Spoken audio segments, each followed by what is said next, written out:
দেখো সব কচুরিগুলি ফুলছে, ভালো লাগছে, কিন্তু অনেক বড় বড় হয়েছে। বাহ, খুব সুন্দর হয়েছে। হ্যালো বন্ধুরা, আমি সঙ্গীতা আর আমার পেজে তোমাদের সকলকে ওয়েলকাম। তো আজকে আমি বানাচ্ছি রুই মাছের কচুরি। হাজব্যান্ড বাজার থেকে রুই মাছ নিয়ে আসতেই বললাম যে চলো রুই মাছের কচুরি বানানো যাক। ও বললো ঠিক আছে। তো এর জন্য আমি মাছ দুটোকে ভালো করে ধুয়ে আর সিদ্ধ করে নিচ্ছি। এবার আমি এর মধ্যে থেকে সমস্ত কাঁটাগুলোকে ভালো করে বেছে নেব। কাঁটা না বাছলে পরে প্রবলেম হতে পারে, তাই পুরো কাঁটাটা ভালো করে বেছে নিতে হবে।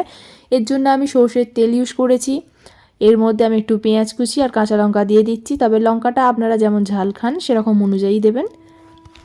তো এটা একটু ভাজা ভাজা হয়ে গেলে আমি এর মধ্যে আদা আর রসুন দুটোকে গ্রেট করে রেখেছিলাম, সেটা আমি এখন এর মধ্যে দিয়ে দেব। দিয়ে এটাকে একটু ভাজা ভাজা করে নেব।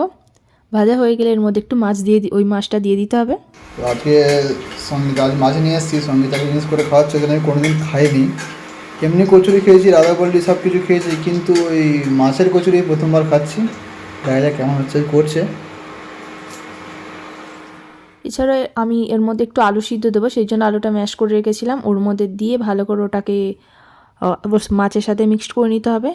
এরপরে ওর মধ্যে নুন, পরিমাণ মতো নুন দিতে হবে, একটু লঙ্কার গুঁড়ো, হলুদ গুঁড়ো, এখানে গরম মশলা ইউজ করেছি আমি। দিয়ে সবগুলোকে ভালো করে মিক্সড করে নিতে হবে। এবার আমি ময়দা মেখে রেখেছিলাম, তার মধ্যেই মাছের পুরটা এর মধ্যে দিয়ে দেব। দিয়ে ভালো করে মুখটা আটকে নেব, নাহলে এটা বেলার সময় বেরিয়ে যেতে পারে।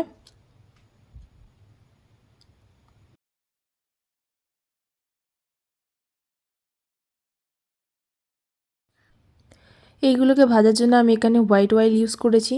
তো আমার কড়া গরম হয়ে গিয়েছে, এর মধ্যে আমি হোয়াইট অয়েল দিয়ে দিয়েছি। এবার এগুলোকে আমি ভালোভাবে বেলে নেব। তবে এটা এমনভাবে বেলতে হবে যাতে ভিতর থেকে পুরটা না বাইরে বেরিয়ে আসে। পুর যদি বাইরে বেরিয়ে আসে তাহলে কচুরিগুলো কিন্তু আর ফুলবে না।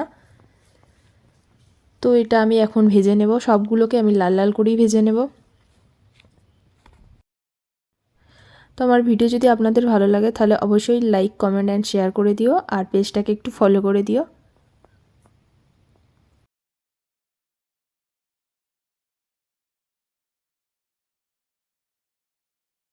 এরকম বহু থাকলে আর খাওয়ার চিন্তা, কত কিছু ভালো মন্দ করে করে খাওয়া, যেটা আমি কোনোদিন খাইনি, সেটা আমি বাবা। যে ঠিক সেটাই তো। তো আমার কচুরিগুলো ভাজা কমপ্লিট। আমি একটু ভেঙে দেখাচ্ছি, ভিতরে দেখো পুরোটাই পুরে ভর্তি কিন্তু।